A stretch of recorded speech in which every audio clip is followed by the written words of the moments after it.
Welcome back sa aking YouTube channel. This is Servi, your math teacher. And kung hindi ka pa nakapag-subscribe, please subscribe na. Ngayon, pag-uusapan natin ang tinatawag na principle of mathematical induction. So, especially sa mathematics, may iba't iba tayong paraan kung paano pwedeng ma-prove ang isang mathematical statement or formula. So, di ba po, may tinatawag tayong direct proof and indirect proof, kung saan andyan yung proof by contradiction and proof by contrapositive and many more. Okay? So ngayon, ang pag-uusapan natin ay proving using the principle of mathematical induction. Samahan niyo ako, guys. So in the principle of mathematical induction, let P of n be a statement about the natural number n. To show that P of n is true for all natural numbers n, establish the following. So, bali ito guys yung tinatawag na outline na magiging proof natin sa mathematical induction. Dalawang step. Ang unang step, tinatawag na base step or base case, kung saan kailangan lang natin i-verify na yung P of 1 is correct or true. Kalawang step, dito na papasok yung inductive hypothesis, kung saan i-assume natin na yung P of K is true. Ibig sabihin ng K dyan is some integer, okay? And then next nyan, kailangan din nating may pakita na yung P of K plus 1 is also true. Ang K plus 1 naman, yan naman yung succeeding or next term, okay? Bali yan yung mathematical induction. So samahan nyo ako, consider na tayo ng example. So ito ang pinaka-common example sa principle of mathematical induction. So prove that the sum of the first n natural numbers is given by this formula. 1 plus 2 plus 3 plus and so on plus n. Everything is equal to n multiplied by n plus 1 all over 2. Okay?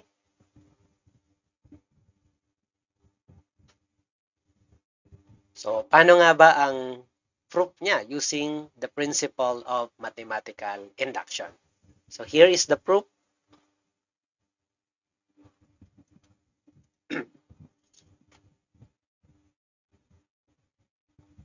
Okay?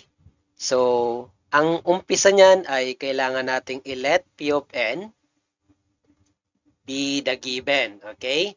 1 plus 2 plus 3 plus and so on plus n equals n times n plus 1 all over 2. Okay?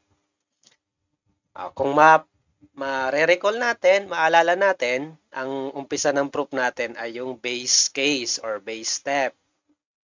Kung saan kailangan nating i-verify that P of 1 is true. Ibig sabihin dito guys, n is equal to 1. Okay? So, di ba ito ay P of n, so P of 1 kasi ang n dyan is equal to 1. So, let us verify. Of course, ang left side ng equation natin, if n is equal to 1, ay 1. Correct? And then, ang right side naman natin, 1 times 1 plus 1, so 2. This is 2. And then, divided by 2. So, cancel ito. Really, the left-hand side and the right-hand side equal sila. So, ibig sabihin, base case holds, right? So, eventually, since tama yung P of 1 natin, dako na tayo sa inductive step. So, dito na papasok yung ating hypothesis. Kung maaalala nyo, di ba, dito, n is equal to 1, so kasunod niyan ay n is equal to k, where k is some integer. Okay?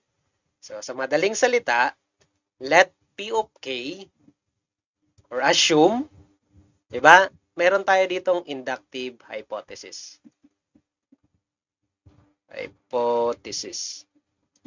So, we're going to assume that P of k is true. That is our hypothesis. Assume that P of K is true. So, paano ba yun? So, since ang N natin ay equal to K na, natin ay is equal to K na, ibig sabihin, assume that P of K is true. Ibig sabihin, yung kanina na itong P of N, papalitan nyo lang ng K yung N. Okay? So, 1 plus 2 plus 3 plus and so on plus K equals K times K plus 1 all over 2. Okay? So, yan ang hypothesis natin. Assume that this is true for some integer K. Okay? Then next, ito na yung challenging part natin kasi andito na yung solving or computation. So, we need to show that P of K plus 1 is also true. Kung ang hypothesis natin ay for some integer K, true ito, kailangan yung next term niya, yung next term, which is K plus 1, is also true. Okay?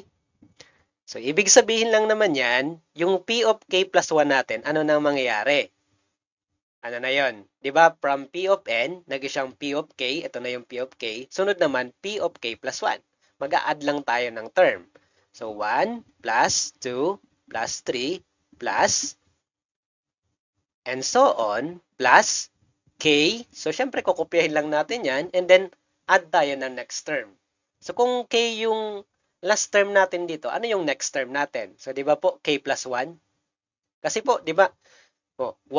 Ang kasunod ng 1, 2. Ano ang kasunod ng 2? Mag plus 1 ka lang. So, magiging na 3. So, K plus 1 tayo dyan. Yung next term. So, of course, everything is equal to what? Kung nag plus 1 tayo sa left side of the equation, malamang sa right side, magpa plus 1 din tayo. So, itong K, magiging na K plus 1. And then, itong K plus 1, magiging siyang K plus 2. So, that is K plus 2. Kasi K plus 1 plus 1. Okay? And then, all over 2. Okay? So, now, kung mapapansin nyo guys, itong part na to, ano tong part na to? Diba po, yan yung ating hypothesis. Saan siya equal? Equal siya dito. Tama? So, ito, from 1 up to K, yan po ay K times K plus 1 all over 2. And then, add natin itong natira na K plus 1. And then, itong right side natin, pwede mo na siyang lagyan ng RHS. Right hand side. Okay? Now, let us simplify the left side of the equation. Ang goal natin dito guys, kailangan may pakita natin na itong left side ay pareho dito sa right side. So, let us simplify this. So, of course, ang LCD niya ay 2, correct? So, 2 divided by 2, that is 1, multiplied by this numerator. So, copy lang yan, K plus 1. And then plus, so actually, pwede ka dyan maglagay ng 1, 2 divided by 1, that is 2. 2 times K plus 1. So, meron ka dyan, 2 times K plus 1. Everything is equal to the right-hand side. So, ano na mangyayari dito? Factor ka, pareho silang may K plus 1. Di ba po? Pwede mo na yung i-cancel yan. So, meron kang K plus 2, K plus 1, and K plus 2. Kung ayaw mo naman ganun, mag-divide ka lang. Ito, i-divide mo sa K plus 1. Di ba po ang natira K? Ito naman, i-divide mo sa K plus 1, ang natira ay positive 2. So, meron kang ganyan. So, all over 2 equal to the right-hand side. Ngayon, same na po ba sila? Yes, same na po sila. So, ibig sabihin, the inductive step holds or correct. So, P of K plus 1 is also true. So, meron na tayong conclusion. Therefore, by the principle of mathematical induction, yung pinoprove natin kanina na ito ay true for all natural numbers n. So, that is our conclusion. By the principle of mathematical induction, 1 plus 2 plus 3 plus and so on plus n is equal to n times n plus 1 all over 2 for all n element of natural number. So, don't forget to include shaded square. Ibig sabihin, tapos na ang ating proof. Okay? Thank you for watching. I hope you will subscribe to my channel. Salamat! Hanggang sa muli.